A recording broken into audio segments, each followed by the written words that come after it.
nesta quarta-feira de cinzas, um dia em que a igreja nos convida a iniciar um tempo de reflexão, um tempo de parada, né?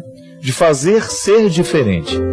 Você sabe que uma das grandes riquezas dos tempos litúrgicos é justamente propor a quebra da rotina. Nós vamos celebrar motivos diferentes. A vida é a mesma. O mistério é sempre o mesmo. É o mistério de Cristo. Vida, paixão, morte e ressurreição. Aí a igreja, com muita sabedoria, divide tudo isso em tempos para que nós possamos dar à nossa alma o direito de saborear cada detalhe deste mistério.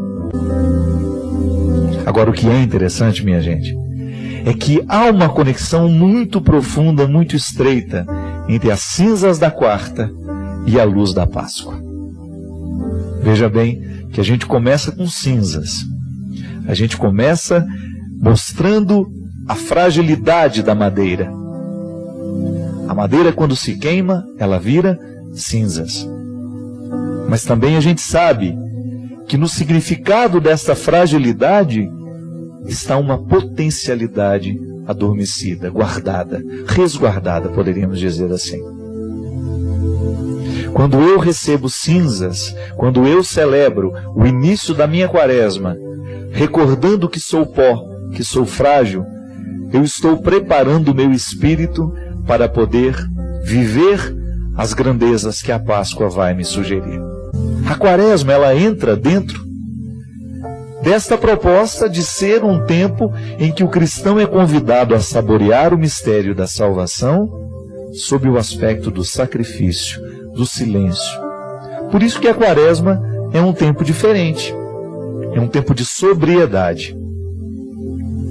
A gente tem a mudança até mesmo dentro dos cantos que a gente canta na Sagrada Eucaristia.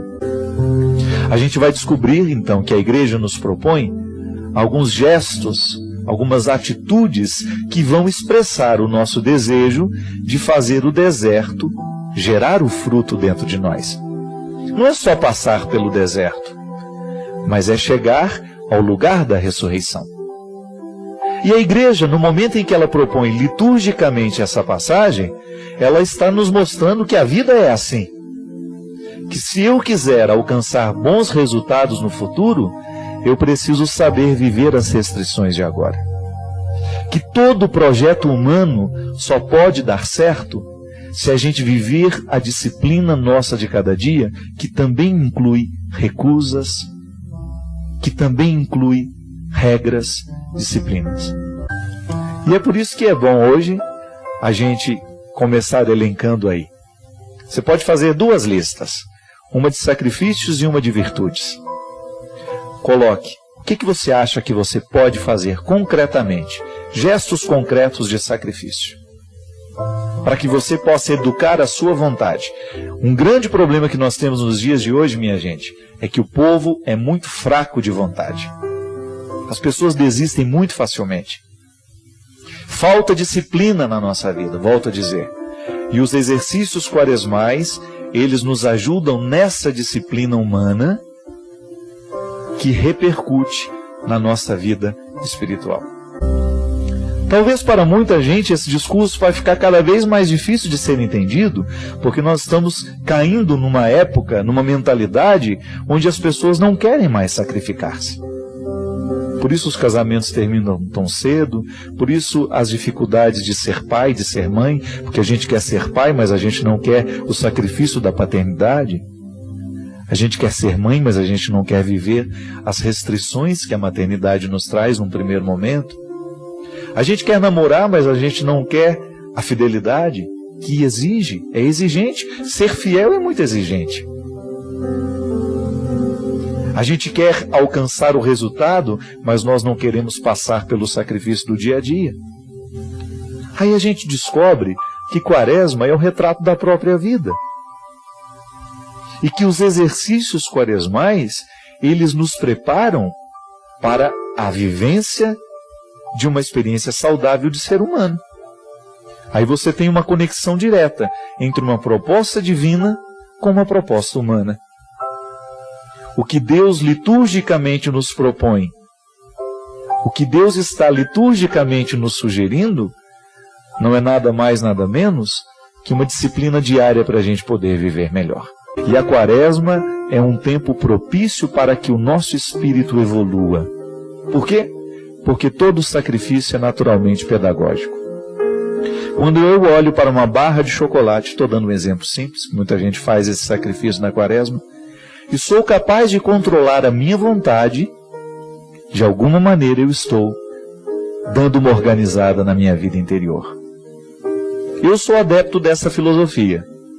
Um quadro torto que a gente ajeita na parede repercute dentro de nós. É assim. O tempo todo nós fazemos a experiência de simbolicamente modificar a vida. O símbolo repercute dentro de nós. Sabe, minha gente, eu fico pensando que a experiência humana, ela tem que ser simbólica. Quando a gente não sabe o conceito de uma determinada situação, quando a gente não sabe dar os motivos deste ou daquele acontecimento, a gente tem um símbolo. O símbolo é uma ponte de conexão que nos faz chegar ao lugar onde os nossos pés não alcançam. Por isso a arte é simbólica, porque ela nos capacita a chegar aonde o nosso corpo não chega. É o voo do espírito. Por isso os símbolos da Quaresma, para que a gente possa ter condições de alcançar lugares que o nosso corpo não pode chegar sozinho. É o voo da alma, é o voo do espírito. E essa conexão é pedagógica. A igreja coloca justamente a quarta-feira de cinzas para começar esta caminhada, para a gente ter uma oportunidade ao longo do ano de fazer a experiência de 40 dias, assim como Jesus fez, de estar no deserto. O deserto não é o lugar da facilidade. A gente sabe que o deserto é o lugar do sofrimento. Ah, padre, mas então o senhor está propondo que a gente deva sofrer na Páscoa, durante a Quaresma? Não precisamos ser masoquistas. A gente sabe que já tem sofrimento demais passando por aí. Mas nós vamos liturgicamente buscar o significado do sofrimento e aplicá-lo na nossa vida. As cinzas de hoje, quando bem vividas, quando bem experimentadas, ela nos coloca nessa humildade que é tão benéfica à vida humana, de saber que nós não somos muita coisa, mas que auxiliados pela graça divina, nós podemos alcançar grandiosos resultados. A gente sabe que não é fácil passar pelo deserto. E a gente sabe que é muito fácil a gente se perder nos sofrimentos do deserto sem alcançar os resultados que esse sofrimento pode nos trazer. Volto a dizer, o cristianismo não é masoquista. O que o cristianismo faz é dar sentido ao sofrimento que é humano. A igreja nunca motivou que a gente saia correndo aí atrás de sofrimentos. Mas a igreja nos ensinou sempre que a gente nunca saia correndo dos sofrimentos. Então é um momento de desafios. Quem sabe hoje você vai olhar para a sua experiência pessoal e descobrir nela como é que você pode viver essa Quaresma. Quais são os sacrifícios que você pode fazer? Quais são as atitudes que você pode tomar para favorecer a sua passagem pelo deserto? Para que depois, quando chegar na luz da Páscoa, as suas cinzas tenham valido a pena. Para que quando você estiver diante do círio pascal, símbolo da ressurreição de Jesus, do túmulo aberto, da vida nova que nos é oferecida, você tenha o direito de esparramar as cinzas de todas as suas lutas, de olhar para elas e de saber que valeu a pena.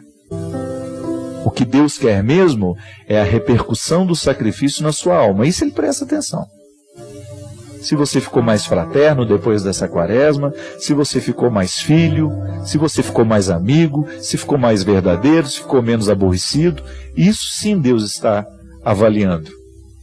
Claro, o gesto humano de renunciar àquele bendito chocolate ou àquela bendita carne é só para dar disciplina às regras humanas. eu tenho uma condição humana que precisa ser disciplinada. E para isso, eu me utilizo dos recursos humanos. Mas o recurso humano é simbólico. E é isso que nós queremos. Descobrir neste tempo de Quaresma uma oportunidade de, com gestos exteriores, modificar o interior do nosso coração. De nada vale eu renunciar uma barra de chocolate se eu também não for capaz de depois tratar melhor as pessoas que trabalham comigo, que convivem comigo. De nada vale eu deixar de comer carne, mas depois ser capaz de humilhar alguém, não. O gesto concreto que a gente faz precisa estar ligado a uma intenção superior. Porque se a gente for achar que Deus está lá prestando atenção se a gente comeu ou não comeu a carne, a gente está sendo muito mesquinho com Ele. Deus tem mais coisas que fazer que saber se você comeu aquele sonho de valsa ou não, né? Eu volto a dizer, o que o gesto concreto está pretendendo é me colocar numa dimensão superior. É fazer aquele sacrifício que os outros podem ver, desenvolver dentro de mim aquilo que primeiramente Deus há de reconhecer. Para que depois essa conexão entre cinzas da quarta e a luz do domingo da Páscoa, eu possa ter todo este processo, esse itinerário marcado na minha vida, eu ter consciência, os sacrifícios que eu fiz na Quaresma do ano passado produziram este efeito na minha vida. Porque aí você está sendo concreto. Caso contrário, você nem sabe mais o que fez na sua vida ter deixado de comer chocolate na Quaresma de 1900, a não ser uns quilinhos a mais que você deixou de ganhar. Mas não é disso que nós estamos falando. A igreja não nos trata com infantilidade. A igreja nos quer cada vez mais maduros. E a compreensão dos sacrifícios quaresmais, essa compreensão precisa ser madura em nós. E é por isso que é interessante a gente selecionar no nosso cotidiano o que podemos fazer para poder, quem sabe, alcançar com os exercícios quaresmais resultados que durarão para a vida inteira. Porque esse é o grande objetivo desse tempo litúrgico. É provocar em nós marcas que nunca mais deixarão de estar presentes no nosso coração. Religião precisa imprimir caráter. A gente cansa de dizer isso aqui.